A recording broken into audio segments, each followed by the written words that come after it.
Sementara itu pemirsa, pemerintah Aceh melalui Dinas Perumahan Rakyat dan Kawasan Permukiman Perkim Aceh menyerahkan bantuan rumah layak huni kepada sejumlah warga kurang mampu di wilayah Kabupaten Aceh Besar.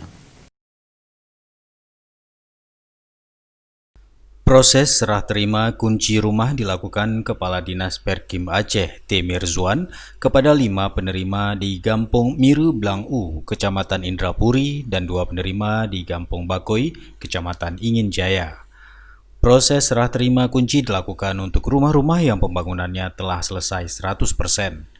Timir Zuan menyatakan pemerintah Aceh telah merealisasikan pembangunan 4.226 rumah layak huni untuk masyarakat miskin di seluruh Aceh untuk anggaran tahun 2020. Pembangunan rumah tersebut menyerap anggaran hingga 348,66 miliar rupiah.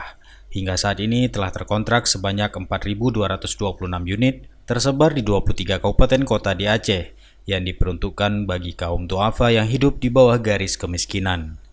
Dinas Perkim melakukan proses pengadaan dengan sistem e-katalog guna mempercepat proses pengadaan, sehingga telah dapat dimulai pada bulan Januari 2020. Mekanisme pengadaan dengan sistem e-katalog merupakan inovasi PLT Gubernur Aceh Nova Iriansyah yang dirintis sejak bulan Oktober 2018 bersama Dinas Perkim, Biro PBJ Setda Aceh, dan LKPP. Dari Aceh Besar, Tim Liputan Aceh TV melaporkan.